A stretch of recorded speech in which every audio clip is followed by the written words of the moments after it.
Welcome to Paranormal Connections with your host, Christina George, only on DTMWickedRadio.com. Hello, everyone. This is Christina George. I am going to be your host for the next 2 hours, and you are listening to Paranormal Connections. I want to welcome everybody, and again, thank you for all joining me. I hope that everybody is going to have an amazing Christmas and the holidays. We'll be having one more show next week, and I do want to let people know that aliens, UFOs, and beyond, we will not be having a show for this Wednesday or next Wednesday due to the holidays, with it being Christmas Eve and New Year's Eve. But Paranormal Connections will continue to go forward. We've got all kinds of amazing guests and topics for the next year. So looking forward to it. Tonight absolutely is no different. We also are going to have a great guest tonight. I just want to give people the call-in number before we get everything going. The call-in number is area code 607-349-0410. If you have any questions for either myself or my guest this evening, you have your own experience you'd like to share or something you would like to, add to the conversation, we always welcome, our callers. So, anyway, tonight I have it's the founder of Fox City Paranormal, Tim Riley, and I'm so interested in talking to him. I've actually known Tim for a while on Facebook, but never really had like a real personal relationship with him where I talk to him all the time like I do many other people that I know. But he's always been on my friends list, and I've see the different things he's done. I actually saw his team on an episode of Paranormal Witness. Very, very interesting guy, and he's been in the field for a while, done all kinds of investigations all over the place. But he had a case back in 2013, and it became the episode called The Innocent, like I said, on Paranormal Witness. I'll tell you, to watch it even just being, recreated was pretty interesting, but you can only imagine living through something like this, especially as a team that's, out trying to help other people. So we're going to talk about not only that case, but many other cases that he and his team have had, and, what got him in the field, all the normal stuff. If you guys have any questions, of course, like I said, we'd love to have you call in and ask those questions. But we'll go ahead and start from that point. Tim, are you here? I am here. Thank you for having me tonight. Thank you for being on. I know that you're saying you kind of feeling under the weather a little bit, so I do appreciate you calling. It's so funny because, we had to reschedule on my show. Then you had me on your show, and we started having, all kinds of technical difficulties and thought we were going to have to reschedule, my interview, but it actually ended up going through and everything worked fine. So it's kind of funny how, it all works out at the end, but, sometimes it's so hard just to connect and get stories out. But I've been definitely looking forward, to yours. So, for, people who don't know you or know about your group, can you kind of explain, how long you've been in the field and what really drew you and got you into the paranormal field? It was all kind of by dumb luck, honestly. I bought a home in 2006, and I was raised in a family where my dad's side of the family was very religious, and we didn't really talk about ghosts and spirits and entities and any of that stuff. Right. And I bought this house in 2006, and within a week or two, I had voices and footsteps and sounds that I had never dealt with in my life. And I was kind of forced to deal with it. And at first, the first reaction was I was scared of it because I didn't understand it. And it was the reason I say it was by dumb luck is because one night I was watching wrestling on the Sci-Fi Network, and this commercial for Ghost Hunters came up. And I was completely blown away. I was completely naive to the idea that people did this. People went out into homes and tried to explain this activity. And I recorded the show, and I just happened to record the correct show because they talked about TAPS family members and local teams.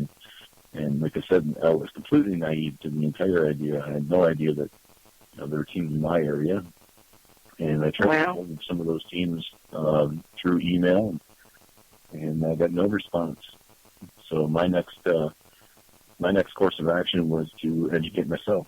And it was never about educating myself to start a team, because that was the furthest thing to my mind at the time. Right. The only thing I was concerned with was, understanding what was happening in my home. It was for selfish reasons, because I had a 30-year mortgage, and I was stuck living with whatever was happening. Right. and over the course of 6 months to a year, I better understood what was happening. I read a lot. I watched a lot of documentaries, and just anything paranormal I could get my hands on. I was putting into my brain, I guess. And there just came a point when a light bulb came out of my head and said, there's got to be other people that are out there that are looking for help, and they're not getting return emails. And it's funny because a lot of people say, nobody ever gets into this field to help people. And that was the only reason that I got. Oh, that's so not true. No, I've gotten that response at conventions and events, and people will say, nobody gets into this to help people, and I truly did. And I know there's others out there that do. And it's turned into something that I really never imagined it would be. When I started the team, I never thought I'd be doing a radio show. I never thought I'd be on TV, and I never thought I'd be being interviewed on a radio show. And this is all kind of fun for me, honestly. It wasn't a goal. It wasn't something that I set out for. But if I can talk to people and get them to understand why we do this, and we're not all crazy, Yeah, absolutely. It makes me feel good when I do a presentation at an event and somebody comes up to me and they've connected, through my presentation, and they have questions and they want to tell their story to me. And, it's the best feeling, huh? Good. And it's, my life has changed completely, since 2006. I started the team in 2008, and my life has been turned upside down, but in a good way. Right. Well, it's interesting that you say, that, of course, I always say on this show that investigators and teams and things like that, it always starts from for a very personal reason. Like, people just don't wake up and say, I think I want to go help somebody, in the paranormal field and become an investigator. It's usually kind of selfish at the beginning, like they either have something going on and they're trying to figure it out, or they've grown up with activity and they're trying to figure out what's going on around them. And so a lot of people, once the TV shows started coming out, it did kind of get people hope, and they're like, there's actually people that help people with issues like that. But I've heard, contacting like TAPS and Ghost Hunters and all those different groups. And just like you, they never receive anything back, and they're not out, they're probably out filming, so they don't, taking on private clients. But I always say, as well, that, people are afraid because they don't know any different. They're not educated and a very normal human response is for us to be afraid of what we do not understand. So exactly what, you've just said, verifies and validates, what I say all the time on this show. But it's interesting. It was strange because the activity in the home, a lot of it, if not all of it, ended up being my father.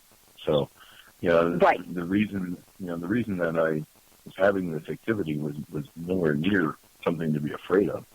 Right. Just the fact that I didn't understand it at the time, and here I am thrust into this position and having to deal with it with no knowledge of what was going on, and the automatic response is fear. But once I understood what was happening in my home, and a lot of the people in my family thought it was my dad, and once I sort of got some validation on that, everything here seems to be just fine. And I still have activity in the home, and I don't want to say I don't care. It just doesn't bother me. Well, it's not something that you're, afraid of. I mean, and the thing is that there are so many, people and clients that I've had over the years, and I always tell this one story because there was this lady that, a long, long time ago, but I remember, I think it was like right when Ghost Adventures had came out, and this lady, called me and said, I really need your help. I was referred by so-and-so, and, I was like, okay, what can I help you with? And she's like, I need your help with your team because I've got demons, and they're after me and trying to kill me.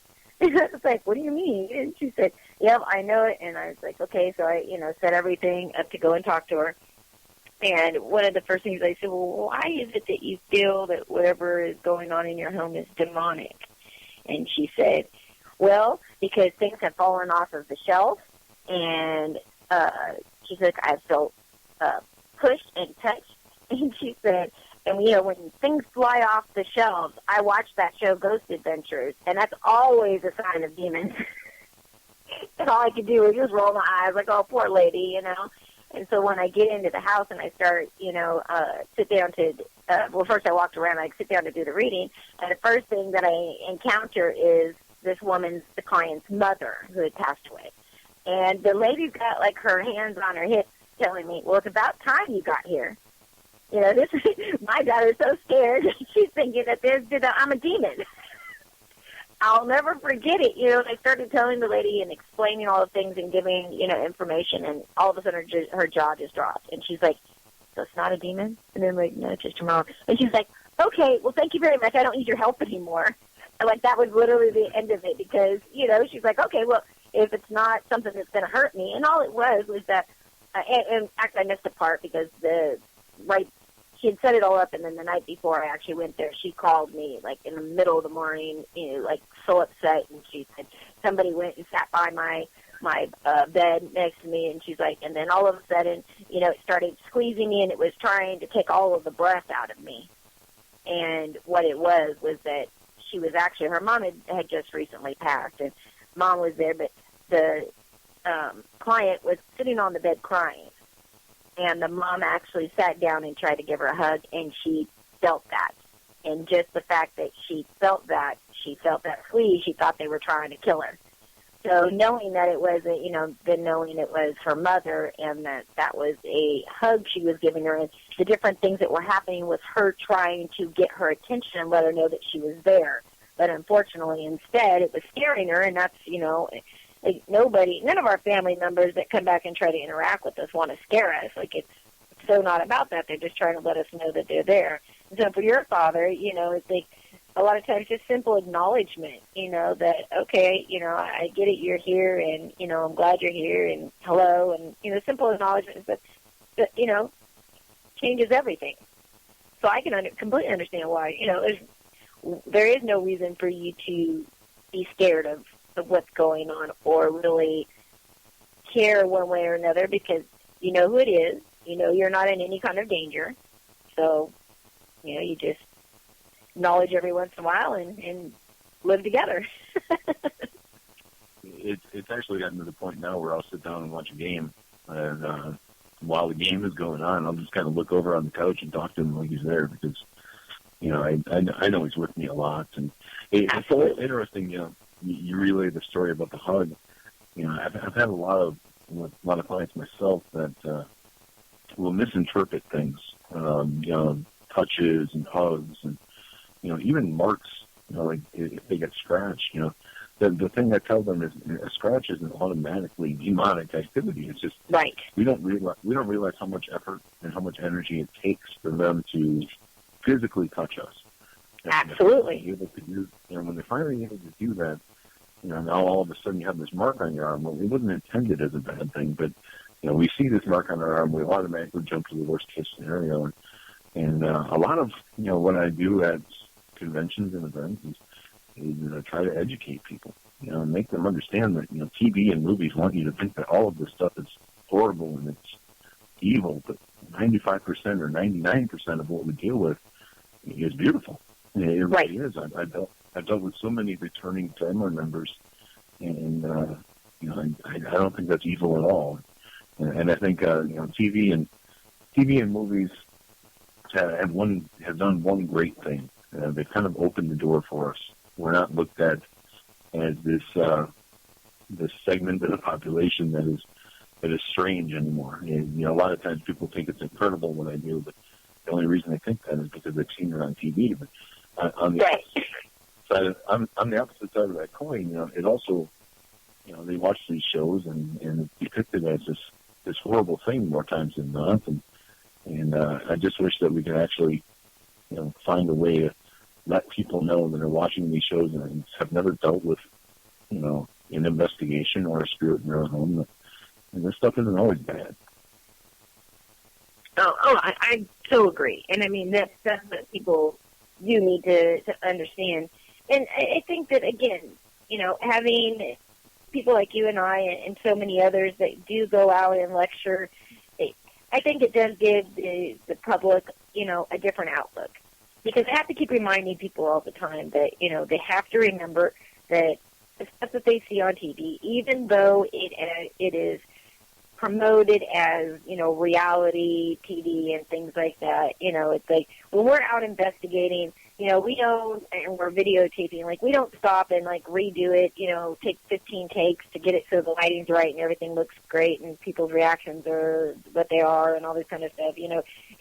I always tell people, like, it is so not the way they portray it on TV, you know, the way we really work, you know. It's not like, okay, in 1 hour, we know everything that's going on, and, you know, we've got all this evidence. You know, it's like there's plenty of times where you might, you know, sit in a dark room or, you know, somewhere, you know, all night and not get a thing. But I completely agree with you on, you know, with cases that, you know, good, you know, 90% of them are, you know, either explainable or, you know, are something that is a family member or a person who, you know, is stuck here, but they mean nobody any harm. They're just trying to, you know, get help themselves. So, but I will say, you know, and I say this a lot, over, I would say, at least the last 5 years at the minimum. You know, it was more, but mostly like the last 5 years, I have really seen an increase, and I don't want to say demonic because, again, I think true demonic cases are very far few and in between. I always explain, and you know, maybe you can tell listeners if you agree or disagree with, you know, what I'm about to say, but, you know, there are plenty of, I like to say, like negative entities out there that can be human spirits that before they died were, you know, say a murderer, serial killer, stalker, you know, just a really bad person. And when they die and they don't cross over, they still hold all those traits and how they are. So you could be scratched, you could be pushed, you could be hit. There are plenty of things that could happen, and it absolutely not be demonic. It could just be a spirit with a really mean and nasty attitude. Yeah, I completely agree. And okay. I'll go one step further with that. It doesn't even have to be a murderer or a rapist or a stalker or all the things that we think of when we think of horrible human beings. It could just be somebody that was irritable. You know? Right. You know, there's no reason to think that when we die, all of a sudden we're going to turn into this wonderful person. You know, I think you continue being who you were, right? And, you know, if you were you know, for lack of a better term, if you were a piece of crap in life, there's a good chance you're going to be a piece of crap after. Right, right. You know, I think people they jump to demonic, you know, way too soon. And way too much. Now, have you... We want to label everything. Yeah, absolutely. Do you find that that with your team, that you have, you know, started to see, you know, more cases that are, you know, reporting, you know, like more of the darker type activity? For me personally, no. I honestly, ours have been pretty status quo as far as, you know, the claims and the things that are going on in the home. I still have not dealt with a case where I truly felt that we were dealing with anything demonic. I haven't either. Or I will. And I hear investigators, you know, at these events, and you know, they'll just pop up on Facebook and ask me questions. and they talk about wanting to do a demonic case. And I've talked to enough people that have handled demonic cases to know that that's not something that I'm looking forward to. Exactly. Exactly. You know, who would want to? Yeah, if it's something that comes along and the people need help and that's what's happening in the home, I will do it. But right, because that's what we do. That I'm searching for. And I'm not searching for it because, you know, from the people that I've talked to in the field that have handled these types of cases, it never really truly leaves. You know, right. It's kind of like once you do one of these cases, you know, that's with you, and you're kind of marked, and you know, it's not something that I'm looking forward to, but you know, I talk about it with some of my friends in the field, and you know, the amount of cases that I do is bound to happen at some point, and if it does, we'll deal with it like we deal with any other case, and we'll take it very seriously. But it's not something that I'm actively searching for. Yeah, I completely agree with you with that. You know, like, what is your feeling? Because first of all, you know, when everything started, you know, it was like the floodgates opened in the paranormal world. It was like everybody, you know, nobody wanted to be a paranormal investigator. Everybody thought that people who did this stuff was crazy, and why would you want to do it, and you know, all this kind of stuff. And then all of a sudden the TV shows started coming out, and it like opened the floodgates. Everybody's like, oh, that looks fun. We'll go in, you know, we'll deal with that. We'll do this. Then it was, after that kind of wore off a little bit, you know, being an investigator, because anybody could be an investigator, then you started seeing, you know, all kinds of people then claiming to be psychics. Now, you know, for me, I kind of really have a problem with that, because as it is growing up being a psychic, I had to deal with so much all the time of, you know, people, you know, not believing me and ridicule me, tell me I was crazy, all these kind of things.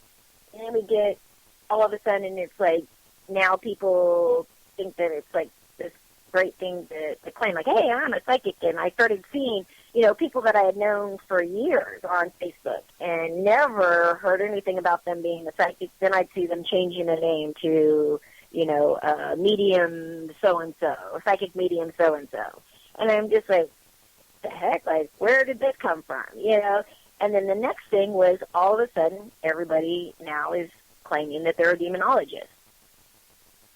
I don't really, like, understand, because, first of all, you know, to deal with a true demonic case, and I'm like you, I know a lot of people who are demonologists that do deal in that field, everything from, you know, just rare demonologists to, you know, actual Catholic priests and clergy that, you know, deal with this kind of stuff. And like you said, it's not something that you want to take lightly, and I don't feel that most investigators have the knowledge, the training, or the ability to take these kind of cases on. Like, even for myself, if I was to get a case that I truly felt was demonic, I probably would call in clergy or, you know, somebody to do that. Because my biggest concern is, well, for me, is always my clients. Not only my clients, but also my team, you know, my team. And you go in and you start messing with something that you don't understand and you don't know how to take care of. It's not like you can tell the client, okay, well, we think something's going on. Let us go and do some research, and then we'll come back and help you. More than likely, you're going to piss things off so bad that when you leave, those clients' lives are going to be in danger. And I have a real problem, you know, with that. I have a problem, as it already is, with teams going out there, and all they do is go out there and want to say, you know, get evidence and say, oh, yes, we think you have an actual, you know, haunting, or no, you don't. But the thing is that that's all they do. They'll say, oh, well, we don't do anything to help you. Like, all we do is come to validate. And then, again, here we've got all these issues that amps up the, you know, activity at the home, and, you know, now the clients are stuck having to wait to find another team that actually can help them. And clients don't know what to ask. So I think that, you know, it's kind of just, you know, running rampant around, you know, here with, you know, the whole, you know, paranormal field.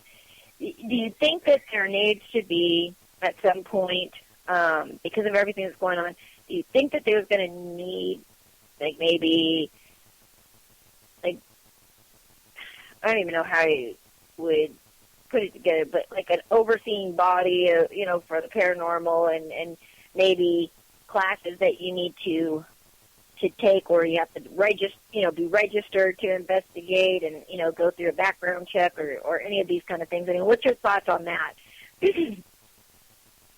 Well, I was writing down notes as you were asking questions and talking, because there's a lot of things I want to touch on.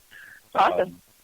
But first of all, the governing body or the overseers, I think you and I both know that in this field it's kind of strange, where if you try to take a leadership role, it's one of the few fields that I've found that if somebody tries to be a leader, they're pretty much vilified for it. And it would have to take a special person. It really would. My thoughts are, there's no right way to do an investigation, but there are definitely wrong ways. Right. I think the teams that come into this, I think there should be some sort of training. And I say that, and I sound hypocritical, not hypothetical. I sound hypocritical because when I started my team, there was no training for me either. I kind of learned on the fly, and I look back now at some of the cases I did early on, and I kind of cringe because there's things that I would have definitely done differently. Right, yeah. Because we all kind of learn trial and error, unfortunately. But now that we've got there were so few investigative teams, during that time. But now there's just, like, the world just threw them up everywhere. So I feel like, at some point you need to have some kind of governing body or just some kind of way to regulate all this. And I agree with the concept. I just don't know how we get there. Right, that's my thing. Is how would we actually do it? The field itself, and I try to focus on all the positive things because I think the field itself gets a bad rap a lot of times. Yeah. But I've seen it. There's a lot of clicks in this field, and if you're not friends with this person, then all of a sudden you don't know what you're talking about, and it becomes this sort of turf war type thing. And I try my damnedest to not get involved in that, and so far I've done an okay job of it. But should there be an overseeing body? Should there be somebody that you can look to for help?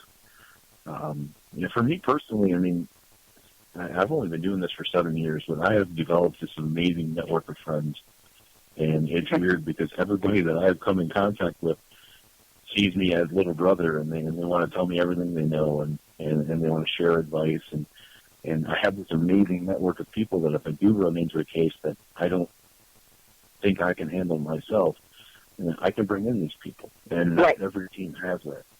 Correct. I have that luxury, and there's other teams that are just starting out, and they don't have that network, and they don't have that ability to provide the client with the best possible help they can get. Does that make me better than anybody? No, it just means I have better friends. It really comes down to that. And I try not to put myself ahead of anybody because I know where that gets you in this field. If you start saying you're better than this person and they're not better than you, and I don't want to get involved in that. But you talk about teams that go in and just basically validate, and tell people, yes, you do have a haunting. And I agree with you. That doesn't help anybody. At that point, the question from the client is going to be, okay, what do I do? What do we do from here? And honestly, I would say 90% of my cases in 7 years, when we come to them and we show them evidence that, yes, you do have something in your home, this is what we think it might be. Right. All of a sudden, it turns from, oh, my God, get rid of it, to, okay, how can we live with it? And those are the best-case scenarios for me, because I personally don't think if a spirit, and I'm not talking demonic, I'm just talking plain old spirit, if a spirit doesn't want to leave, I could sit there and scream at it and say all the prayers in the world I want, but I don't think at the end of the day I can make it leave if it doesn't want to. So I always tell the clients that there's no guarantee for me that I can remove a spirit.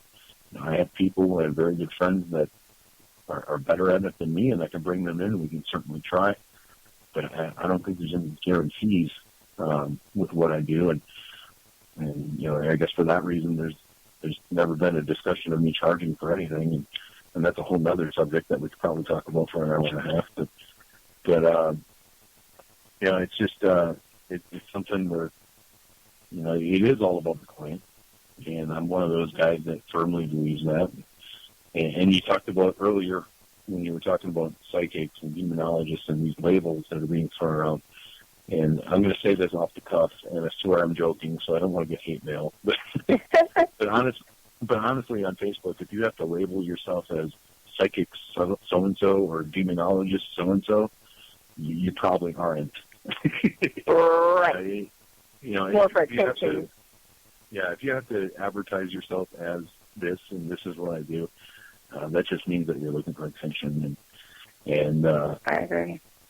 That's right along the lines of those people that post statuses saying, I'm going to trim my friends list, and if you're still here tomorrow, at that point I usually go and unfriend them because I don't need to be your friend. Or you'll notice that it's like this chain mail ones. It's like they'll because I myself, especially recently, because of like all the drama that goes on online, I was like, I'm sick of seeing it. So the people who are here for paranormal and things like that want to stick around, fine. Otherwise, you can delete me if that's the case. But I know what you're talking about. They get these ones that will say, I'm cleaning out my Facebook, and then it'll go down and it'll say, if you don't like this, then you'll be deleted or whatever. But I've seen it like 5 million times. So it's like everybody's just like copy and pasting or sharing other people's status, and it's just like the same thing as what's the other one? Many times with all the people on Facebook that I know, I wonder if anybody, actually thinks about me or blah, blah, blah, blah, blah, or if I cross your mind. If so, tell me how you met me, and then I'll share on your, I'm just like, I really have, like, I'm busy. Like, I get that some people, aren't, but, it's like, it's hard enough for me to just stay up to date with my messages, emails, and posts. Like, people even get mad when you can't, like, go on their page and post stuff to them all the time. Like, I barely get through my own stuff, Plus 3 radio shows and a mentoring program. I mean, there's so much going on. Well, when we're talking about, as far as the paranormal field and, like a governing body, one of the other things that I thought about was, because I agree, there are a lot of crooks in the paranormal field. And, so it's like if you know somebody, like, that might be, good for you. If you piss somebody off, they might try to blacklist you. And, who's to say that if, the paranormal field did decide to make a governing body, that it would not be comprised of people that, the same kind of things that happen. Like if you, don't kiss somebody's butt, then, they're going to, give you a negative, status or something, like that. So I guess that could be kind of hard, and, to have somebody be able to say, yeah or no, you can do this, you can't do this. But I did think that maybe even something like, and I don't know if you guys, like have this where you're at, but out here in California, we have this website. It's called Angie's List. And it's for, plumbers, electricians, any kind of, like, contractors, things like that. And what they do is they go there, they're listed there, and then people go and give feedback on, the people so they have a better idea, who they're hiring. Because, again, it's not like, maybe 10 years ago, 15 years ago, I think out here where I was at when I started investigating, publicly, there in the area was less than a handful of investigators all in Northern California. Now there's over 400 just in my town alone, in Sacramento. So that's kind of explosion. So when a person's looking for, a paranormal group, there's 9 million of them. So it's like, how does a person know they're getting a good group? Because even with a lot of the clients we get it with we've had a lot of clients that have actually gone through 2, sometimes even 3 other teams before we've gotten to them to be able to help, and haven't gotten any help because the teams come out, and I've heard everything from, them walking in and, really having no clue of what they were doing to actually even having, people, clients say that the teams came in and something happened and they got scared and they all ran out and wouldn't come back. So it's kind of crazy that, the clients really don't have any way to decipher which teams are good, which aren't. Because even on Facebook, I see people all the time. I saw a group of teenagers that opened a group. And, of course, I always tell people all the time, all you have to do to be an investigator is have a friend, make up a name for a team, make a T-shirt, take a picture, and open a Facebook account. And in the paranormal world, you're now an investigator and an investigative team.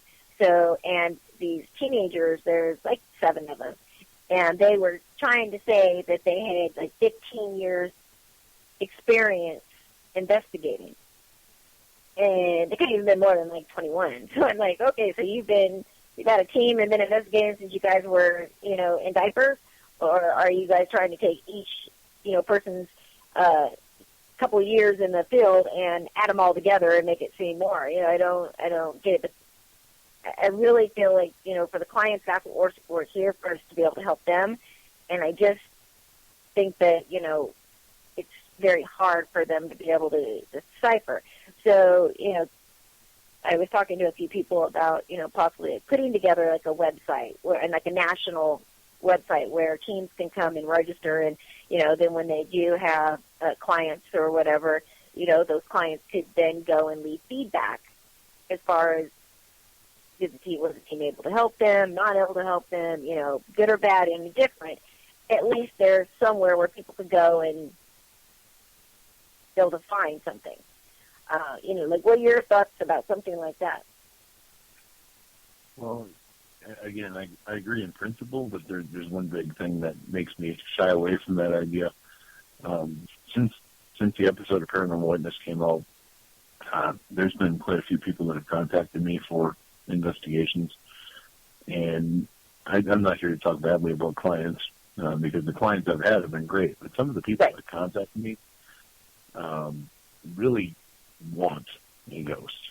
And very true. Good point. If you go into their home and you cannot provide them with evidence that they have a ghost, they actually become quite upset. And then all of a sudden you don't know what you're talking about.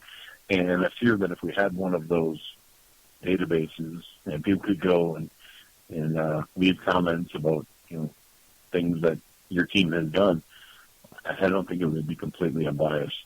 So yeah, that's true. I'm a little bit worried about that, but or even people just getting mad maybe and then acting like they're a client just to leave bad feedback. That's true. Because I've actually had people like go and post fake stuff about me on the internet and things like that because they were mad.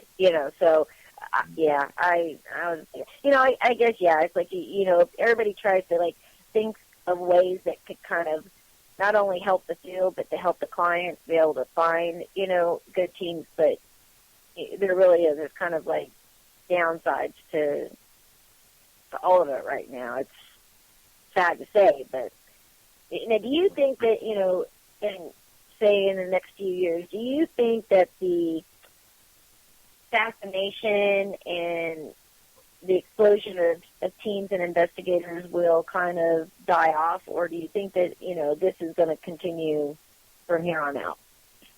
Yeah, I think we've all been kind of waiting for that to happen for like the last 3 or 4 years, and it just doesn't seem to happen. People talk about, when the paranormal TV shows go away, then, people won't want to do this so much. But I don't think they're ever going away. I really don't. And, people enjoy them. And, the names will come and go, because it seems like the shelf life for a paranormal TV show is about 3 years, and then they move on to the next big thing. And, for people that enjoy those shows, I honestly hope they don't go away. It's something that people enjoy watching, but, just understand what you're watching is meant for entertainment, and it's not 100% reality. And a lot of times when the producers get a hold of it, it changes. And I guess in my case, when we did Paranormal Witness, that investigation that we did spanned from February 2010 to April 2012. Over the course of 5 investigations and countless hours on the phone, and it was condensed into a 40-minute episode, and they made it look like it happened in one day. Right. You can't always believe what you see on TV, and people just take it with a grain of salt, enjoy it for what it is. But you hit the nail on the head when you said, all you need to do is create a Facebook page, and all of a sudden you're a paranormal investigator. I think we all see that in September and October. Yes. And then in November, all of a sudden they've moved on to Thanksgiving. So, it gets a little bit frustrating for those of us that are out here trying to do good in the field and trying to help people. And honestly, there's a team in our area that I'm not going to name because I'm just not into naming names. But right. Hey, there's a team in our area that we are constantly following around and cleaning up their mess, and they seem to cry demon in every investigation that they do, and quite honestly, it's frustrating because you would love to be able to out them and say, okay, let's get the word out that people don't have to deal with them anymore. But like I said earlier, when you try to take a leadership role in this field, it's very strange. There'll be like 3 or 4 people that'll follow you, and then the rest, will just vilify you and scream at you and tell you, who do you think you are, and how dare you tell me what to do and how I can do it. Right. So I try to keep to myself. And I'm very lucky in this area of Wisconsin because I've built a reputation. There's other teams in the area that if they find a case that they don't think they can handle, they'll just hand it over to me. And, that means a lot to me to know that they, first of all, they respect the field and they respect the client enough to know that they have not dealt with a case like this and may not be able to handle it. So that tells me that they're thinking about the client. And at the end of the day, you and your team have built a reputation as somebody that's good at what they do, and you have other teams and individuals in the state, referring you for cases. It makes you feel good. It makes you feel like you're doing something good. Yeah, and our team actually has been very, very, well, I feel actually very honored because with my radio show and me speaking at a lot of the events, I do a lot of networking, and, we're really about, like, I know so many people say, oh, paranormal immunity doesn't exist and there's no such thing, but, I hate to differ because I have met some amazing people in this field, amazing people, and I network with them all the time. If I get contacted all the time with people, clients needing, investigative teams, and they're in different states, and so, obviously I'm in California, and it's not like I have the money myself just to be flying all over the United States helping people. I would love to, but I just don't have that kind of money. And since everything we do is for free, it makes it hard. So I like to be able to connect people with good teams in their area. And so I've made, all kinds of friendships. And, I think a lot of the problems that we see in the paranormal is due to, number one, is people's egos. Because everybody seems to think all of them are better than, everybody else. They don't like to work well or work together with, anybody else. Everybody wants to kind of keep everything for themselves. And the third thing is everybody's trying to be the next paranormal TV celeb. And for the people who've been in this field for a very long time, it really is the last thing that's on our mind. Really, that's because so many of us know that that's not what we really do, and we don't want it to be misportrayed. But you get a lot of new people into the field, and they're like, yeah, that's a great idea. And the chances of a person actually being able to get a TV show, and even if they get a TV show, to be able to make the money they think they're going to make, are like hitting the lottery. because there's just so many investigators out there. And there are lots of people who've got all kinds of great evidence that they've captured over the years and things like that. But it's not, for us who've been, truly about helping us, it's not about all that. It's about helping people, and it's like a big competition, which is why I think so many people think that paranormal unity is not possible. And, I think it's not maybe possible for everybody in the field, but I do think that there are plenty of people that are in the field that have connected that work very, very well together. And it sounds like you experience the same thing. Well, for me, I cringe when I hear the term paranormal unity, and I mentioned it in my book, but for me, everything that you just explained, I agree with. If that's your definition of paranormal unity. Well, that's mine. Yeah, that's my, definition of paranormal unity. Yeah, but for me, the only time I ever see the term paranormal unity thrown around is when a new team can't get another team to help them, and that team doesn't want to work with them, and then they cry paranormal unity. And in my case, I've built a reputation over 7 years as somebody that does good work in this field, and if I'm not comfortable working with the team, and I'll have my reasons. I'm not just going to blacklist somebody for no reason, but if I don't think they're in it for the right reason, and I think they're just trying to make a name for themselves, I'm not going to go out of my way to promote this team that I have no knowledge of. And for me, that's a lot of the time when I see other teams cry paranormal unity. Well, this team wouldn't help me when I asked for it. They wouldn't let me come along on an investigation. Well, I don't let anybody come along on an investigation. Right, I don't either. Yeah. If you're not on my team, because there's a confidentiality issue to deal with. So it depends. It's a case-by-case thing. And like I said, your definition of paranormal unity is a little bit different than mine. And honestly, what you were explaining is what I call networking. And I think networking is a beautiful thing. I really do. There's going to be people in this field that you're comfortable working with, that you're very good friends with, and that you share ideas and thoughts with. And it's those people that you're not necessarily going to agree with all the time, but there's enough respect between the two of you that you can agree to disagree, and it doesn't become this big fight.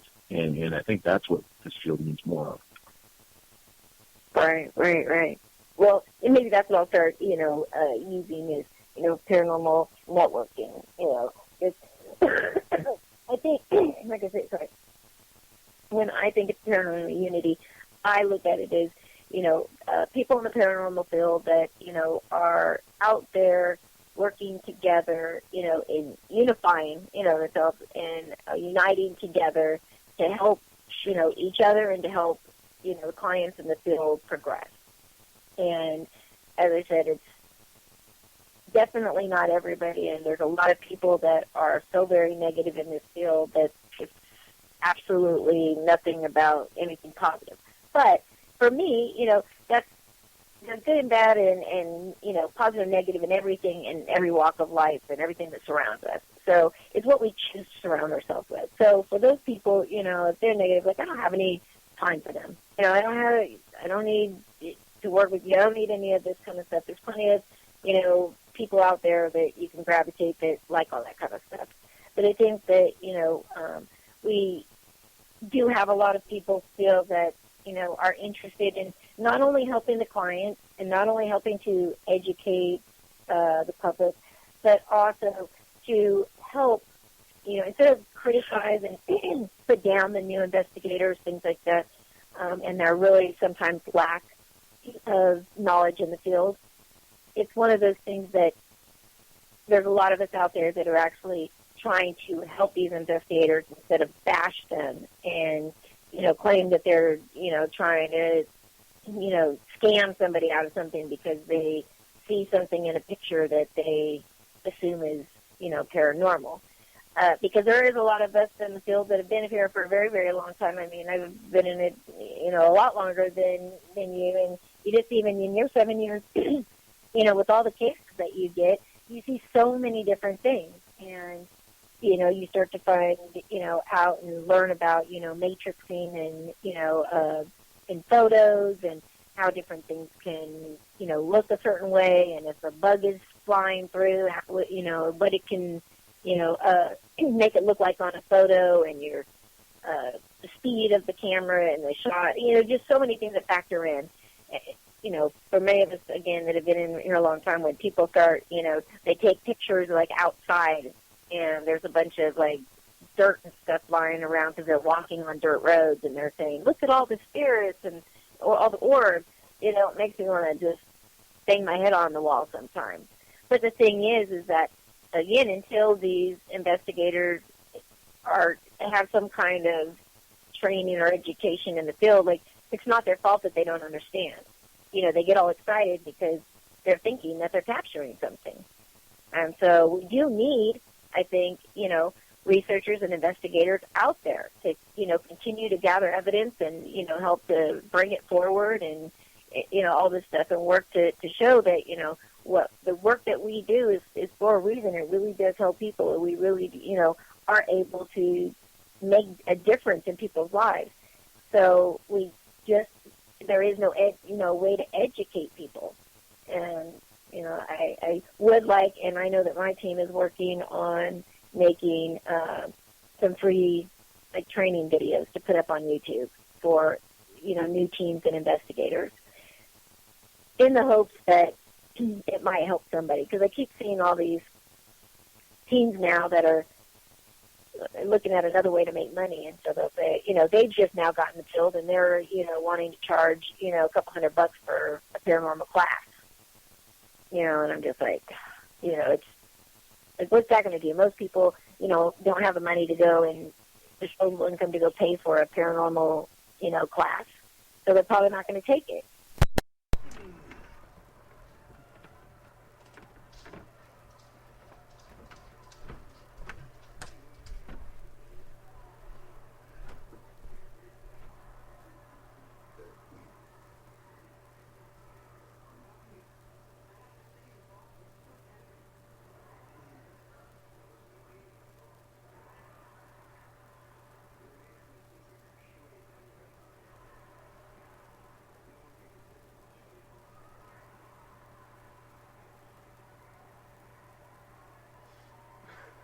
She's having a hard time keeping a straight face.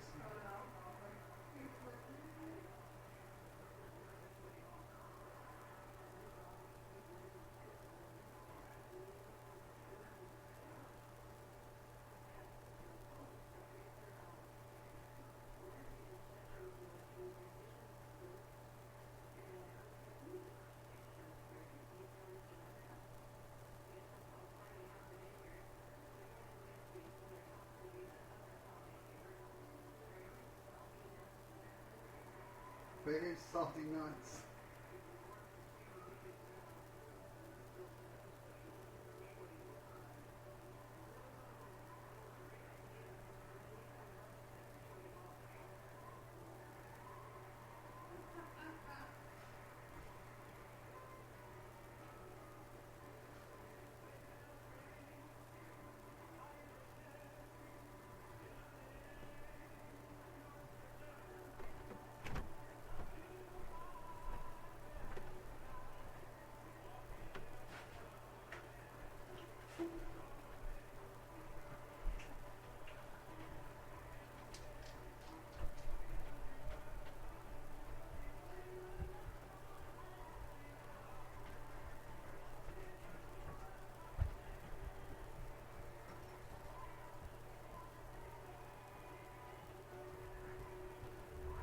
Okay, I'll be back, babes.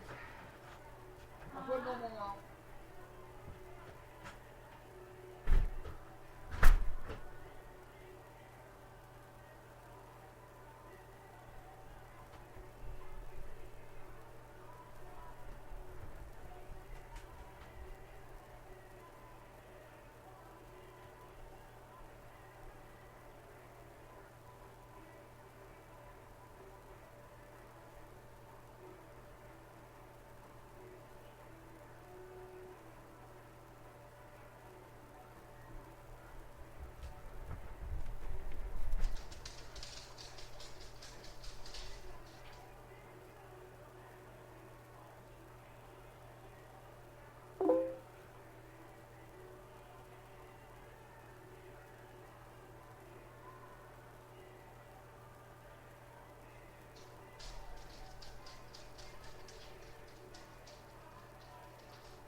Mm-hmm. And things to use, and it's always, I'm the old school, so I've never really gotten into detail of gadgets and things like that, other than just, video cameras and all that kind of stuff. But now, the knowledge is high-tech, great, everything you possibly think of. So it's, looking like from old school to new school, and how far we're jumping, in a short period, too, of people's belief that bringing forward so much more evidence that, of the existence in the field. So I truly think that it's amazing and it's going to go forward. I think, it's probably within the next, 5 years, I really feel that there's really not going to be so much, the doubt in paranormal. And it's more people are having, experiences themselves, people around them will be, talking about there's so many people that I've met too, at different events that will tell me about how, they sort of, when they were growing up, they had activity in their home or they experienced this or that. They just never talked about it. They never told anybody. It's always very interesting, so now that people are starting to feel more comfortable and they're not going to be labeled as crazy when they say, oh, I lived in a house that, had paranormal activity or something like that. Because I know, 20 years ago, you definitely would be crazy if you were telling anybody that. Definitely. I've seen a difference in 7 years. When I started the team, when I was telling people what I was going to do, he looked at me like I had something hanging off my face. And now it's like moving the team. Yeah, there's definitely been a change. Some of the people have been doing this for 30, almost 40 years. It's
nice path. But I say it's very, very hard. And I probably see as many as I do, but I see teams all the time that, pop up, 1 minute, and then the next minute, like everybody like works each other, and the next minute, they're just standing and everybody, starting their own group or talking crap about the other one. It's just like, geez, but it is hard. It's to find people who can, all get together and really have the same goals, even though they have the same interests. We're very blessed with the people that I have. They're really a tight family, to this team, and it's very important to me. And the rare occasion that we do bring somebody on the team, we have so many people with, 3, 4, 5 years on the team. They have enough pull, I guess, when it comes to me listening to them. You kind of tell me, ahead of time, this person is, this person, but it's not, what we need for the team, the listening. Because if people aren't comfortable working with you, then it's going to be for a little bit of tension. But we, as a team, very, very close. Though I have year weeks to spend all the holidays together because not everybody has the big family, but everybody's kind of branching out. A lot of people get married on the team, a lot of people having kids. And it's a good thing. Still very, very close. And I think it will be for a very long time. I don't see myself not doing this. I kind of jump with the team once in a while and be like, I see us like 30 years from now, we'll walk or learn through somebody's stuff and do it. I think we'll probably have to add some younger people that need to carry the equipment, but I'm not going to invest in everybody else. And I look forward to going home with these people and see where this all takes us. Interesting. Well, yeah, and it is. When you put a good group together, it's so easy. I mean, the memories that you can have, and our team just recently, we did our holiday party over this past weekend. We do every year. And we normally, the day after our party, we take and donations and things like that. And normally we'll pick a couple of organizations to help out. Last year, or last couple of years, we did children, mother and children, like rescue shelters, and then we did homeless and a nursing home, and a local nursing home. So this year we've got two homeless. So all the things we have left over from our party, which is quite a bit. So many people, we can pop up for always come to visit. So we got all that together, all the leftovers. The next day, we heated it all up, plated it all I'm together. having trouble hearing. That along with Facebook stuff hats is causing issues. and I got it. I'm here. Okay, jackets. well then you can deal with them because I'm tired. I'll take care of it. And I kicked out Harry Pond. Whatever it is, I'll take care of it. And I think he came back though. Okay, I'll take care of it. Let me kick this guy out. and pass it out. And, I'll take care of it. I'll take care of it. between the stuff that we do giving back to help the community and the appreciation that we get from our clients. I just got on back. it. Momo was outside. So amazing. I think that's what keeps us No, I haven't seen him. He didn't bark at me. Baby, I will take care of those dogs. I put him outside for last night, so he's outside in the runner. It's pretty amazing. It's kind of like, that's kind of the way you're connected. Do you guys do like a lot of like community service? Babes, I've been taking care of. Other than in paranormal field?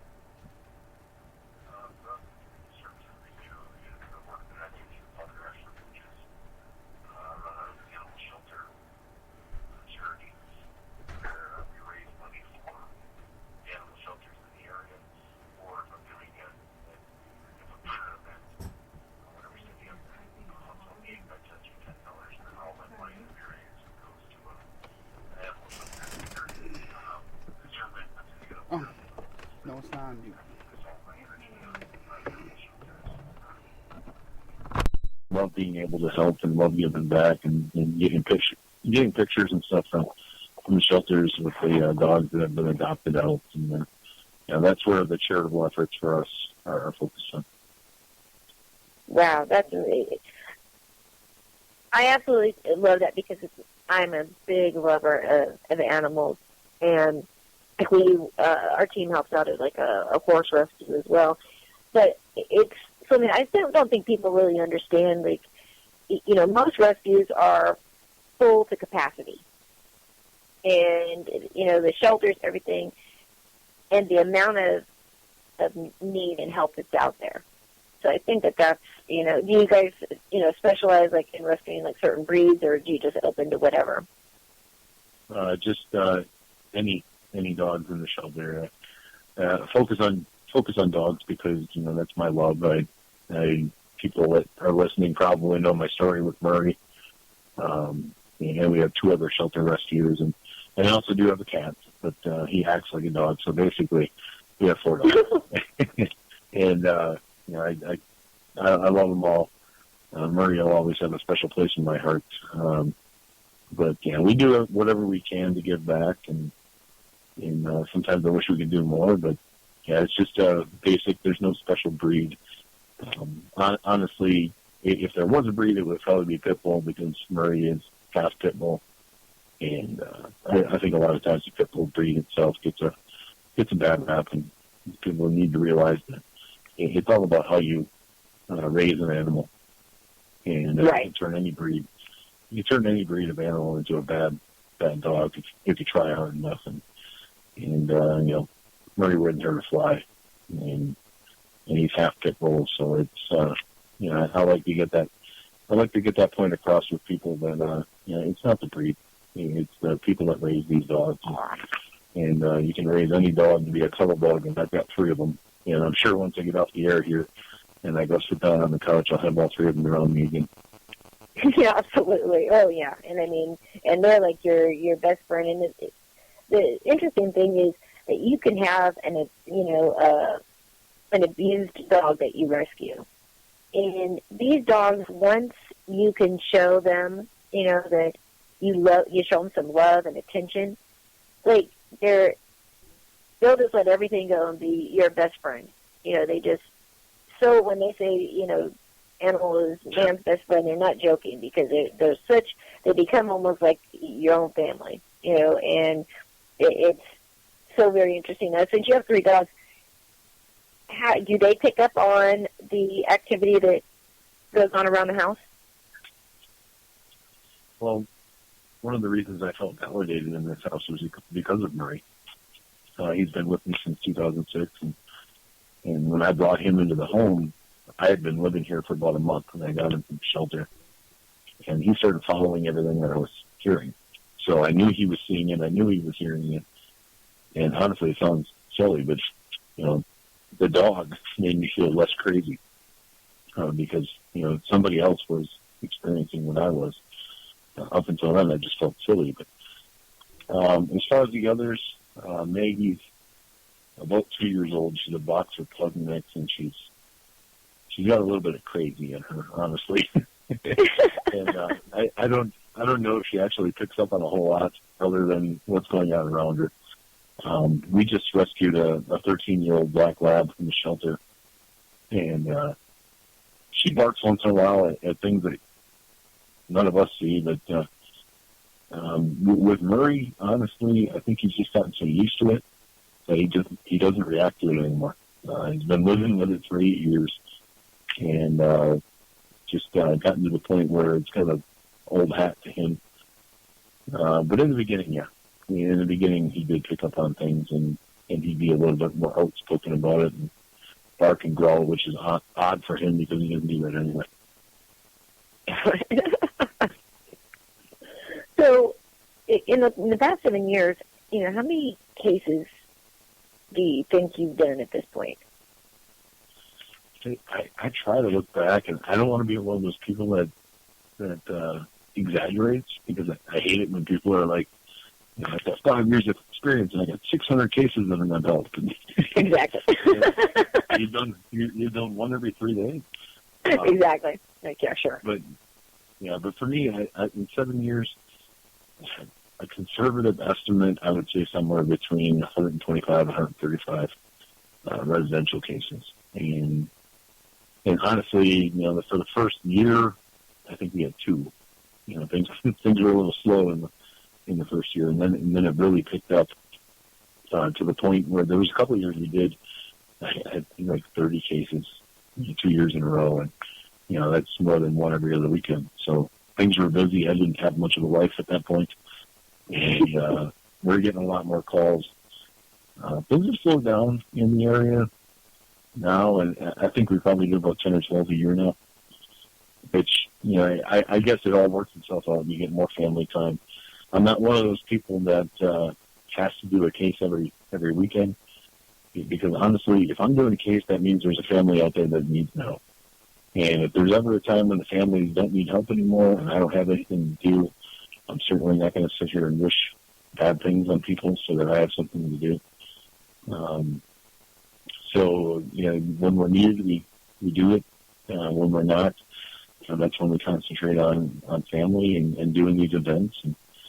And I have fun doing the events because I meet a lot of friends and meet some fantastic people that have become, very, very good close friends. And I gave you a really long answer for something that just needed to be really short. I could have just said 125. Really? I mean, it's still a consistent amount of cases, and it's a good little amount under most people's belt. So it also says a lot about the team because you're getting a lot of subsequent cases. Now, would you say? Well, let's actually talk about the case that was on Paranormal Witness. Let's actually start. I know it was back in 2013, but do you think this is the case that for your team is every team has the one that just really sticks out? There's no doubt in my mind. This is when people ask me what was your favorite case, what was your most memorable case. This is the one because we worked on it for a little over 2 years, and just so much emotion, with that case. And for the people that saw the episode of Paranormal Witness, I'd hate to break the news to them, but the timeline on there is all wrong. And for the person in the chat room that wants to talk to the bald-headed guy, I have plenty of hair, so that's not me. I was just going to say, I guess you're talking about Kim, you got the wrong person. But I guess this entire case started back in February 2010. We got a call from a lady that her kids were getting pulled by the ankles in bed, and they were seeing a young child in the home, seeing an older man, hearing this kid running around the house. It was one of those things where I think I talked to her on a Tuesday or Wednesday, and by Friday or Saturday we were in there. I don't remember the exact dates, but at any rate, we didn't have any time to really do much research at all. So we went into the house cold that night and didn't really know what to expect. And she had heard some rumors of what had happened in the home. She had heard that there was a little boy that possibly could have been murdered in the home back in the 60s. So when we were in the home that night, we asked a lot of questions of the little boy. We didn't exactly know the name. But during the course of that night, we did get 2 audio clips. One of them told us to go home. It was the first time I've ever been told to go home. And the other said murder, which was very difficult for me to explain to the client. Nobody wants to hear that over audio, but basically the way I explained it to her was, we were asking questions out of context. We asked if there was a murder in the house. This isn't a direct threat. This could have been them just repeating what we were saying. It could have been them agreeing with us. We just don't know. Right. They were comfortable with that and asked us, immediately to come back in for another investigation. We scheduled it out about 2 weeks for the reasons that we were going to try to do some research on the home and find some of these things. And honestly, the town that we were dealing with was such a small town, and they kept such poor records that we just didn't find anything, except for the client. the client went to the library and searched through old newspapers and found an article from 2005 which detailed a murder from 1967 that happened in her home. And it turned out that there was a little boy. His first name was Walter. His middle name was Chris. Had been in the home for about 2 weeks, a foster home, and was rushed to the hospital and pronounced dead. And the reason given on the coroner's report was strenuous child's play. And I myself have never heard of that as a reason for a death. But that was the reason put on the coroner's report. So we went into that night trying to make this little boy comfortable with us. And I remember saying one time in the basement, I said, here's a boy that in the 2 years that he was alive, every adult that he should have been able to trust let him down. And there was no reason for him to trust us. Right. So we were gonna have to earn that trust. And at one point I had one of our former investigators, Troy, tell this young boy about how he had just had a baby.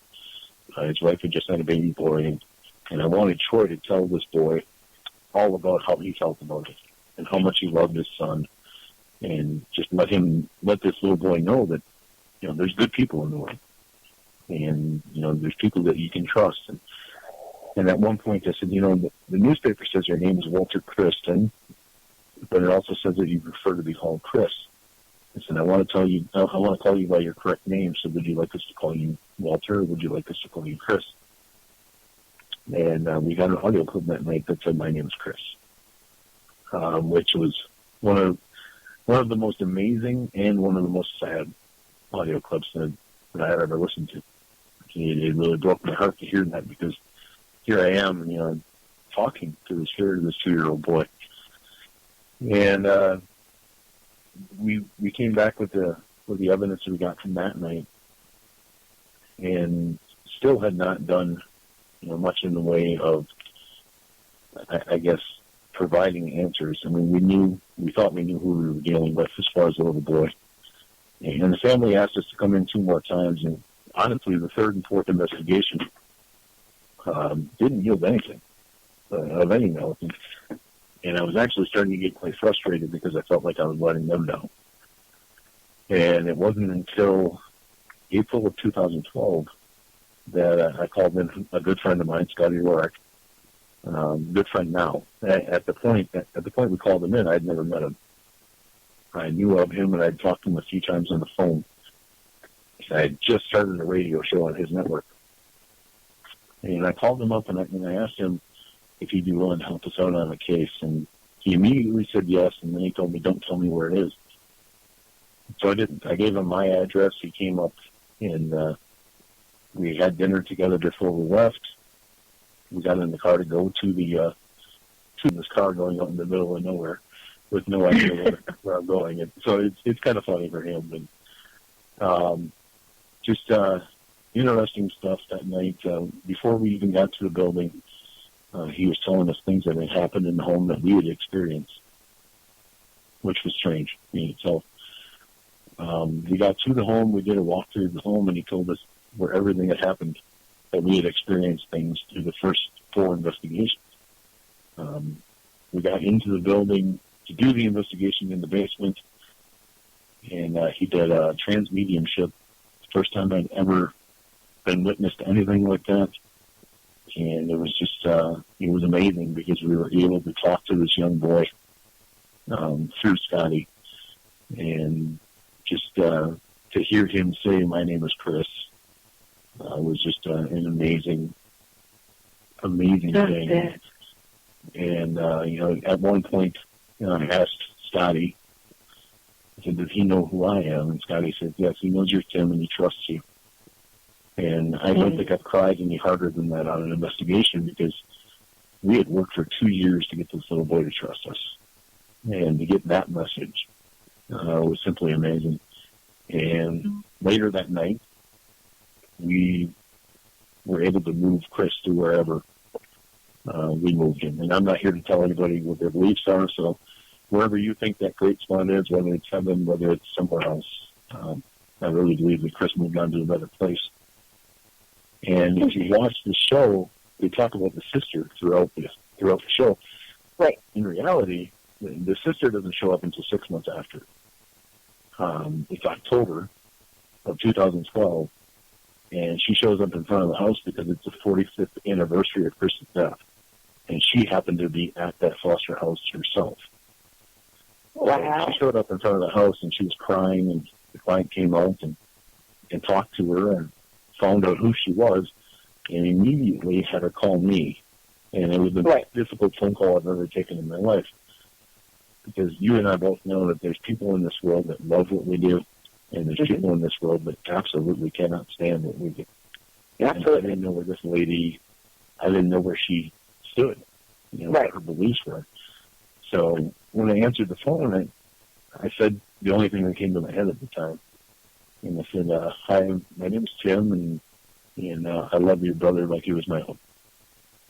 And I truly do. There was so much emotion involved in that case, and I wanted to help this little boy so much.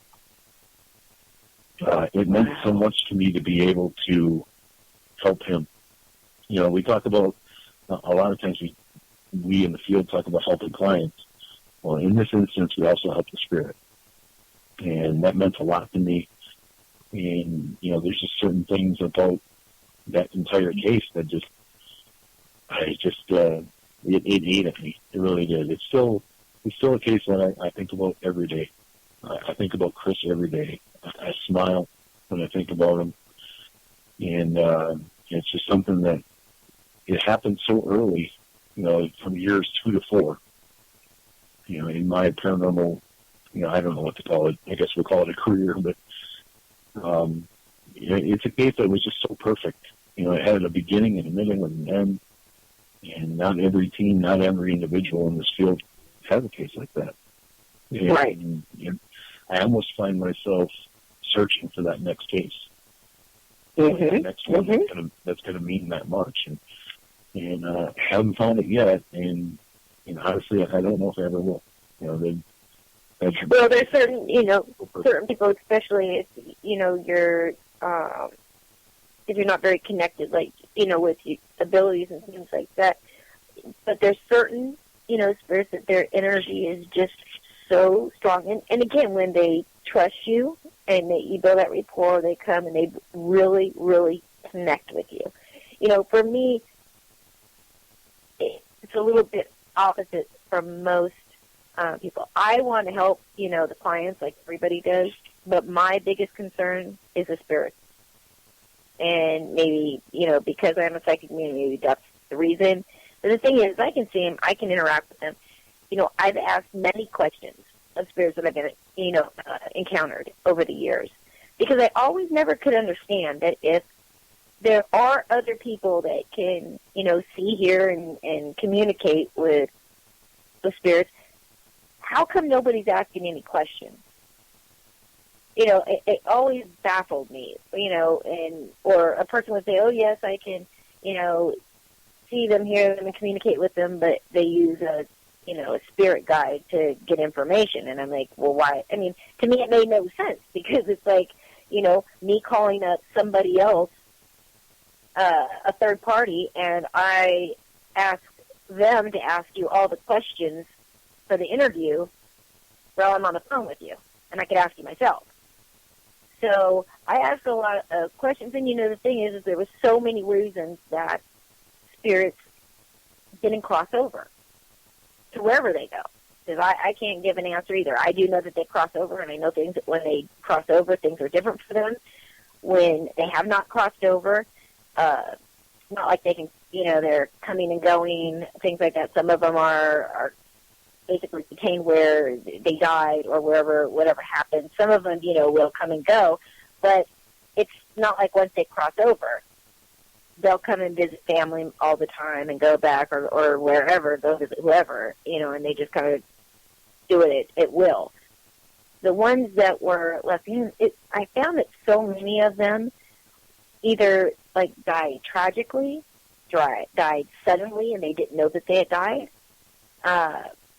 were murdered, very violently murdered or things like that, were different reasons that when I would encounter them of why they were there. But really, the majority of them kind of wander around looking for help, wanting, you know, to some kind of help to help them understand really what's going on too, because many of them didn't even realize that they, you know, had passed away. They just didn't know what was going on. So for me, it really became my passion to want to help these spirits. Now, there are spirits that are here of their own fruition. They have unfinished business. They may, a lot of times, people that are left behind that are grieving, they will want to hang around until, you know, the person's, you know, doing better, all different kinds of reasons. So if a spirit does not want to cross over, no matter what you do, I don't care, you know, you can tell them to go, you can salt place, you can say, you can do whatever you want to do. If they don't want to go, they're not going to go. You know, they're not going to cross over. But so many of them do want to cross over. They don't want to be stuck, you know, in this where they're at. So for me, it's like when you help that little boy, like that's the kind of feeling that I feel when I'm able to not only help, you know, the spirit cross over and be released and you know, move on, but also the client as well.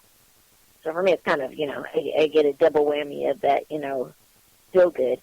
But yes, it is a very, very, you know, powerful emotion when you can literally feel, you know, and then, you know, you got obviously, you know, your EVPs, you're hearing the stuff, you're getting the validation and all of that. So yes, you do become very, very connected and that's very strong. And so it's very intense and rewarding when it's, you know, it's a positive outcome like that. It does, I think, kind of keep us going sometimes. Because it's kind of like, wow, you know, you're constantly chasing to have that experience again. And sometimes I find myself having to remind myself that every case is important.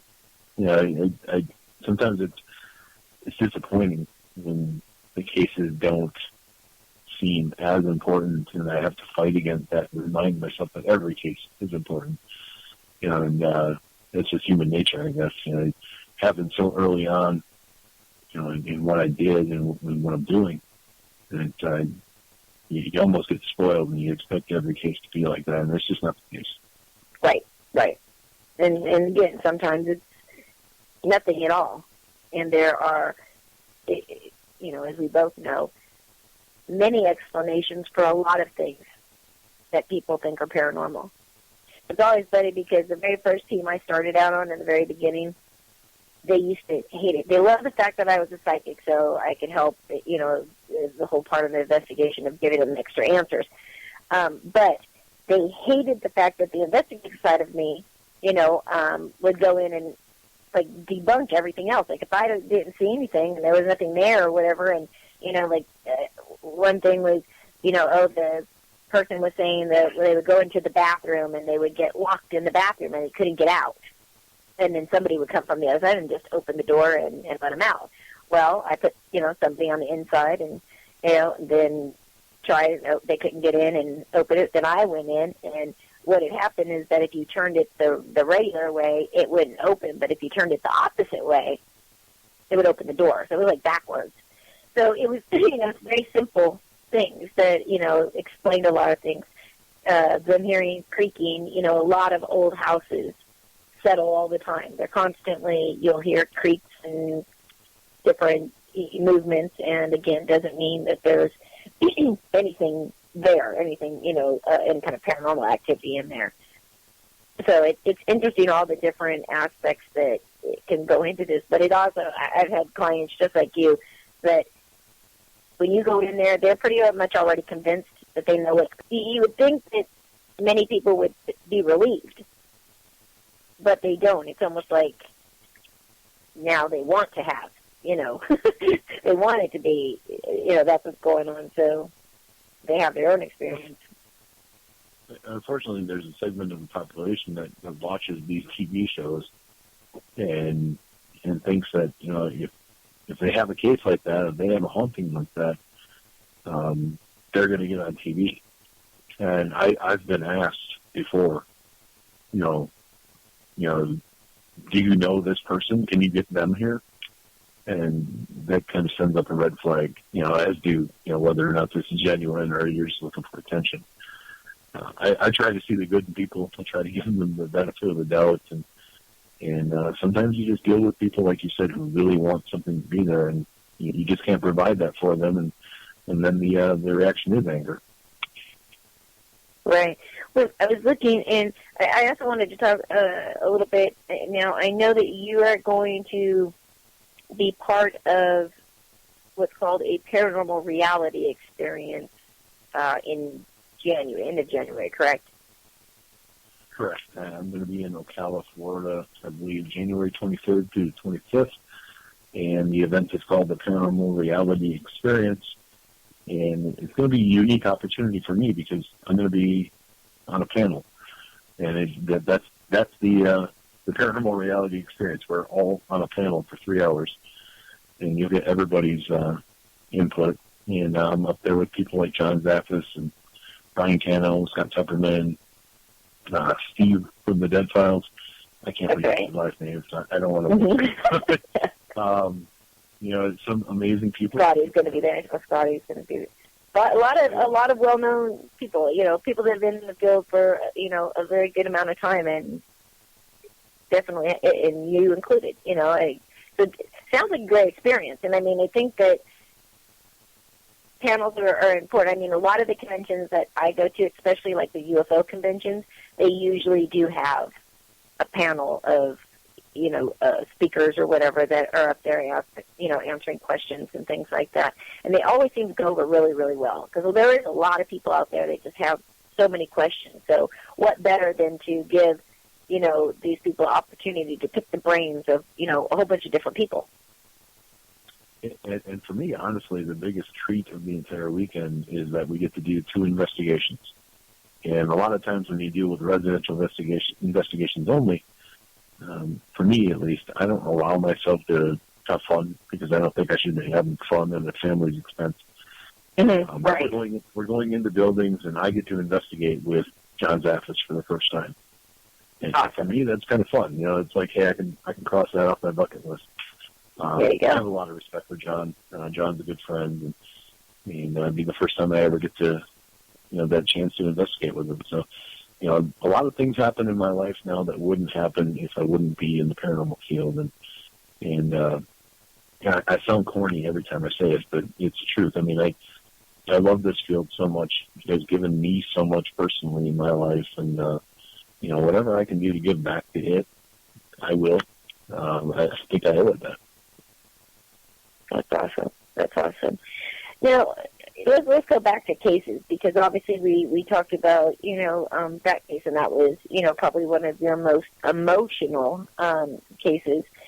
Have you had a case yet that where something happened and it really kind of shook you, kind of scared you a little bit? I had one in particular. We had a chance to do a well-known haunted hotel in the area called the Kiwani Inn. And got up to the building the night of the investigation, and the person running the hotel was going to give us a tour of the building.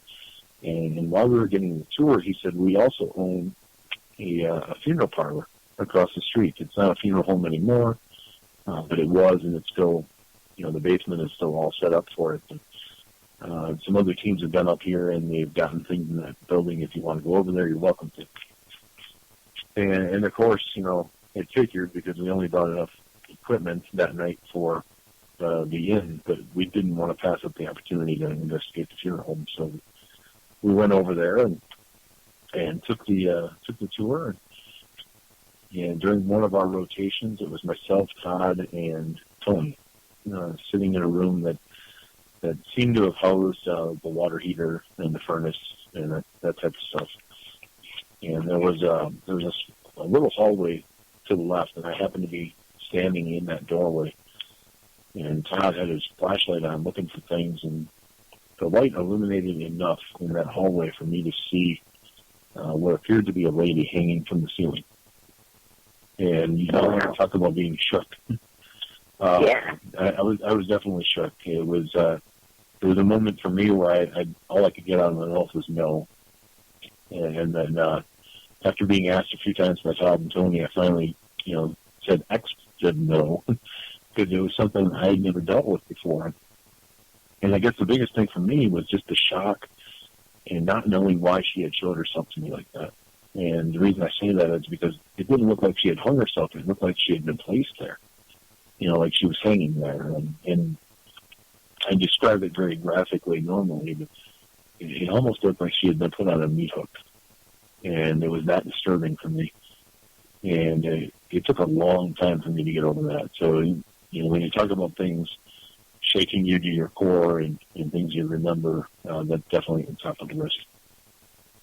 Now, have you ever done an investigation where you've had something follow you home? There's been a few times. And, luckily, it hasn't been bad. It's just kind of a curiosity thing. But it's one of the things that I warn new teams of. You got to know what you're getting yourself into. You can protect yourself all you want, but at the end of the day, things may follow you home. And That's right. There's one story in particular that's actually kind of funny. When it was just Murray and me and the cat, back before I was married, I was kind of a slob a little bit. And I was walking around one morning after investigation, gathering up all of my laundry, because I was going to do laundry that day. And I was walking from my bedroom to the upstairs bathroom, because I had some laundry laying in there. I was going to say, I like how you said, you had to gather it, so obviously it was kind of like throughout the house. It was just me, so wherever I decided to take the clothes off at the time. That's really typical man. Yeah. And the cat had this fascination with opening up doors. I would come home and he would open up the door to the basement, and he'd be sitting in the basement window looking at me when I got home from work. So one day, that day I was walking through the bathroom, and I had this big glass shower door, and the door was open. And even though I was a slob, that was one of the things I always made sure I did, was I closed the shower door when I was done. Well, this day in particular, I'm walking to the bathroom, and it's probably only about 20 feet from my bedroom. And I noticed the door is open, and I looked down at my dog, Murray. And because it was just myself, my dog, and my cat, I would talk to them a lot because there was nobody else to talk to. So I looked down at Murray, and I said, "Oh, great, the cat learned how to open the shower door." And as I said that, the shower door slammed shut right in front of me. Kind of had that, oh, God moment. And I looked back down at Murray, and I said, "I got to stop bringing this shit home with me, buddy." But, there are times, when you bring things home, and especially, the way that, my investigative style has kind of evolved. It went from interrogating to more of an emotional style and trying to connect with them on a deeper level, showing them as much respect as I can. And I think sometimes I connect too well, and the next thing you know, I'm dealing with things in the home. But honestly, it was one of those things where I just said, you know what, I didn't ask you to come back with me. I'd appreciate it if you would go back to where you were, and I've never had a problem with them sticking around. I think it's more along the lines of curiosity. Well, to be honest, more than likely what it is that, you went to this home, you're helping these people, and a lot of these spirits are looking for help themselves. So a lot of times if they see an investigator or, they see that they're there trying to help or whatever, a lot of times they will follow you home, just to, and then maybe try to interact with you, or get help from you. And, a lot of times if they can't connect or they can't, or they're not interacting with you, then, like you said, they'll just kind of move on and go look for somebody else, just until they find somebody. So we've talked about your most emotional case. We've talked about probably the one that scared you the most. And let's now talk about the one. Have you had any cases that were just the client was convinced that they had activity, but there was actually all kinds of obvious reasons for what was going on. I can think back to my second ever investigation, and it makes me smile now, and I hope I don't laugh too much while I'm telling this story, but it is kind of comical. We got asked to go into a home, and I got to paint the picture correctly so people understand.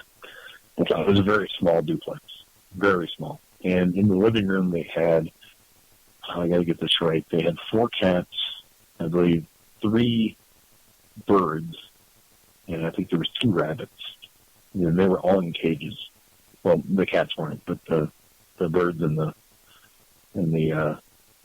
what else did I name off? I lost train of thought. But, the rabbits, and they're all in cages. The cats are roaming around, and we get there for the initial interview, and she is explaining the claims to me.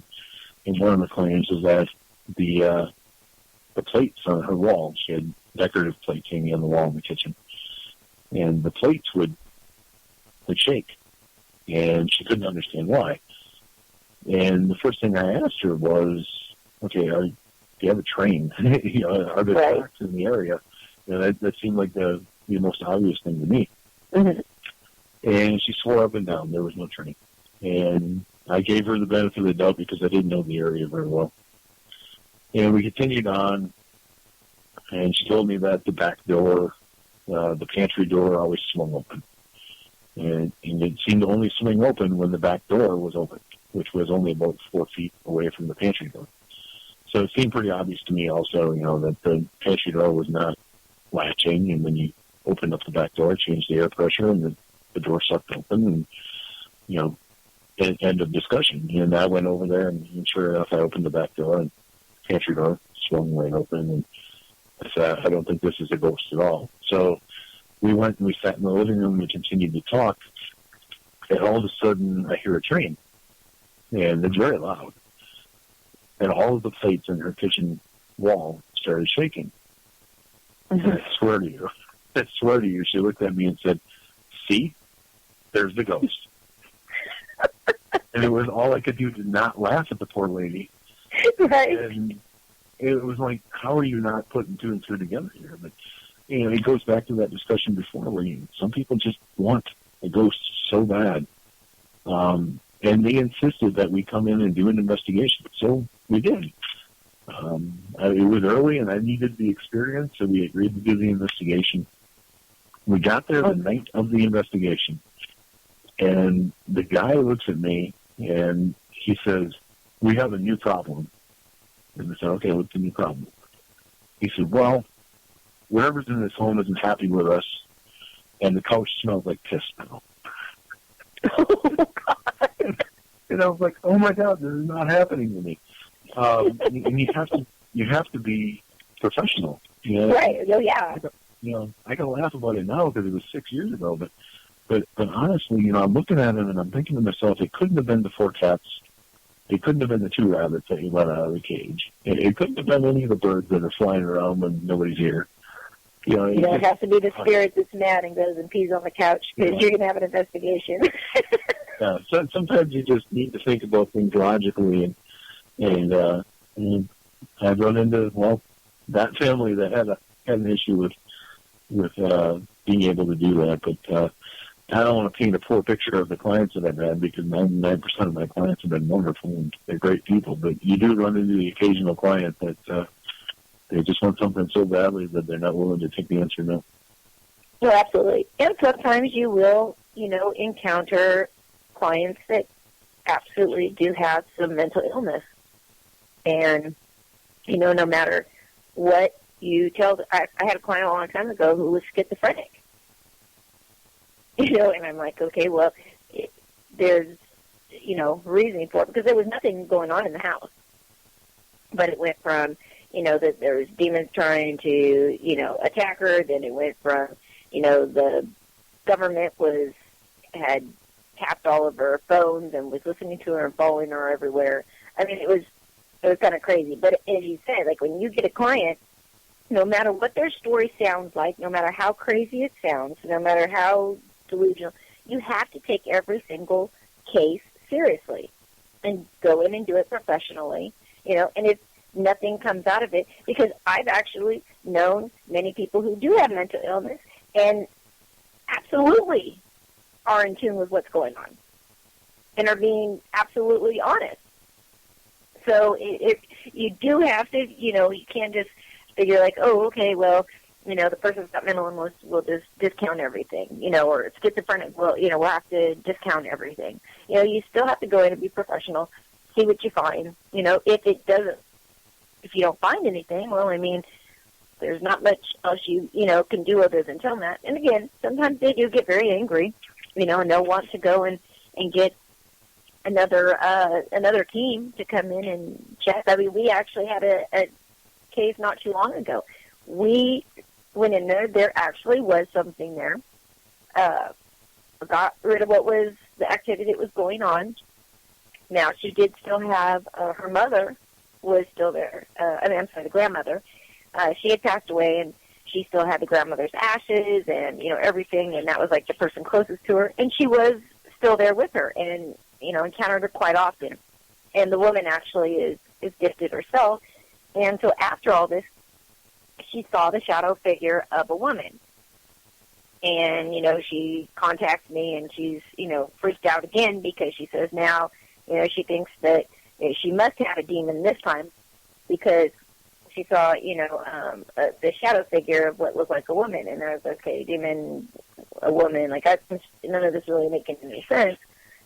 Go back there a second time, we don't get anything. And I brought my co-founder as well. We don't get anything. And nothing there. It was the house seems clear and everything was good. And then, of course, we live in an area, like I said, where there's a lot of teams. But it's also, a lot of us teams know each other. And I'd actually called somebody in to consult, to work with her, on mentoring her with her abilities and things like that to kind of ease her anxieties about what she was seeing. And so she called me and come to find out, she had two teams there before we had gotten there. And now she's brought in two teams since we've been there. So I can understand, the first few times they had teams that just went there and said, yes, we think you have something here, but we don't know how to get rid of anything. And so, we went there, so figured, okay, it'll be over. Obviously, not. So there are people that no matter, what you give them, if they're determined that they've got something going on, there's not much that, you can do about it. For the most part, though, I think you're right. I think that the majority of our clients that we've ever had, we've only had just a couple that, we've have been something else. But it comes with this. It comes with the job. One of the things I always tell my team members is, whether or not we believe the claims, one thing is for certain, that they believe everything they're telling us. And that goes along the lines of, potential mental illness, that sort of thing. They very much believe what is happening in their home. And it's our job to provide them with logical reasons, for the activity if we can, or answers as to what it might be. So I try to give everybody the benefit of the doubt because I don't ever want somebody to feel like they're not worth my time. And that's kind of how I felt when it's kind of how I felt when I reached out to those 4 teams in my area. When you were dealing with it, you couldn't get any help. Yeah, absolutely. And honestly, I look back and it's a good thing that they didn't come in and help me. Because, right. Otherwise, I wouldn't be here. If I'd gotten the help when I needed it, I wouldn't be at the point in my life where I'm at. I would have gotten the answers that I wanted, hopefully, and that may have been the end of it. But it wasn't the case, and everything kind of happens for a reason. So I'm very, very happy that I'm here. Absolutely, and we are glad that you're part of the field too. I was just looking in chat, and I saw that Jay Cassidy was saying that in May, anybody near Michigan who wants to investigate with you, they can come check you out at the Night at the Terrace, at nightattheterrace.com. So you have that one, and maybe you can, just say a little bit something about that, and then give us any other events that you may have coming this upcoming year. Well, I have the one in Florida that I talked about earlier, and you can go to www.P.P.R.S. He's become a very good friend of mine. I love him like a brother. And he gave me an opportunity to come up and do an event and do a 90-minute lecture on my book. Awesome. It's going to be about all roads lead to the paranormal. And it's going to be, an opportunity for me to go through the book, give stories, add some pictures, add some audio for people that have read the book. And then also, the book was written about a year ago, so, there's been things that have happened since then. So I'll kind of give an update, and we'll all have a good dinner together, and then afterwards we're going to go and investigate Evelyn Hall in Petoskey, Michigan. So it's an event that I'm really looking forward to. It's going to be a great time. And like you put in the chat room, it's going to be nightattheterrace.com. You can go there and get tickets, and it's an event in May, and the tickets are already selling very well. So great. I'm very proud of that, and looking forward to that opportunity. And in June, I've been added to Phenomenology 107. I'll be out there. That'll be my first time at Phenomenology. In August, I have an event in Indiana. I don't know exactly the name of that event right now. Some things are kind of up in the air as far as the name.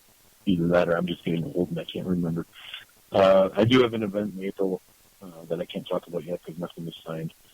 Right. But I will be out. I will be in the Massachusetts area. I can tell you that in April, and I'm looking forward to that and some other events along the way. But I'm a pretty fortunate and pretty lucky guy to be able to do all this stuff.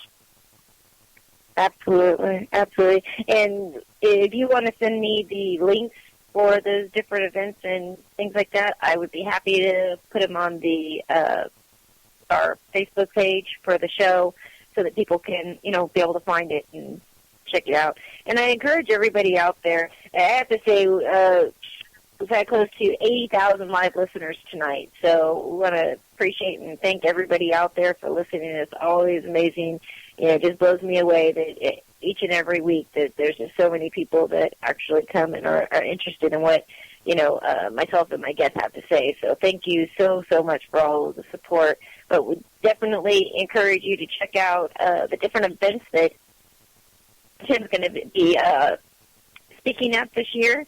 And as I said, I will be happy to put up the links on our page, as well as the link to where they can purchase your book. And what is the name of your book? The name of the book is All Roads Lead to the Paranormal. And all right. Through the end of the year, it's actually on lulu.com, LULU.com. Just search for All Roads Lead to the Paranormal. And I have it on sale for $7. And all proceeds from those sales through the end of the year will go to the Oshkosh Area Humane Society. So I'm making zero on the book. Everything that I make is going to go directly to the Humane Society. So if you want to get an all-right book, go to lulu.com, search All Roads Lead to the Paranormal, and help some animals in the process. That's awesome. And definitely, everybody go check out that book. It goes to a very, very good charity, and, absolutely. I think, again, I love that there's so many people in the paranormal that, are, helping and giving back, not only to, the people around, the community and things, but to the animals, and especially to these, abandoned, abused, and neglected rescued animals, and it's absolutely fantastic what you're doing. So thank you so much for that being a passion, because there's not too many people that will, sell and take the profits and the proceeds of what they do and the books that they make and, filter that all in, to something else other than their own bank account. So Well, I appreciate that, and thank you. I know we're getting down here in time, but, thank you for having me on tonight, and, I just want to thank everybody listening for taking part of the Monday night. Well, thank you so much, too. I appreciate it. It was great to have you on. I mean, for as long as we've been friends on Facebook, it's strange that I haven't had you on before, or that we haven't really, chatted much. It's crazy, people, at each other. We're all so busy that you don't really get a whole lot of time to just be chit-chatting with everybody that you know on Facebook. So I'm glad that we did get an opportunity to finally meet and really talk, and being on your show and you coming on my show, and we'll definitely have you on again. Maybe towards the summertime, and I'd love to have you come back on and update us on how everything's going. That would be great. I look forward to it, and I'm glad that our paths finally crossed, and this has been a lot of fun tonight. Absolutely. Well, thank you so much. I want to say thank you to everybody in chat. It's been great. We have a few snafus in there, but, you get trolls every once in a while. We just leave them out and keep on going. We did have a couple technical difficulties, but for anybody that missed any part for a very short period of time that we had some difficulties, you will always be able to listen to the full show on the archive. I'll post that up later on tonight or tomorrow. And once again, thank you all so much for all of the support. Next week, we've got a really great show. I want everybody to tune in. We're going to be having Scotty Myers and my own P.P.R.S. investigator, and runs his own chapter out in Australia for P.P.R.S., Rick Hamham. So we will be having both of them. Scotty is actually an EVP specialist and runs his own website. He's got countless Class A EVPs that he's tuned over the years. I've investigated them with myself. They do reverse language, all kinds of interesting things, and Rick is P.P.R.S.'s residential EVP specialist, and he does all of our stuff. He also listens to my show. We get all kinds of interesting stuff, that EVPs and things that happen on during our show as well. We've had him on before to discuss and play some of them for us and blew people's minds. So we're going to have both of them on next week for the show, for the end of the year show. So we thank you. We hope you'll make it, and we'll see you 2 weeks on Aliens, UFOs, Beyond. So see you next week. Everybody have a great night. And again, Tim, thank you so much for being here tonight. Make sure you send me those links, and I'll get them posted up on the site.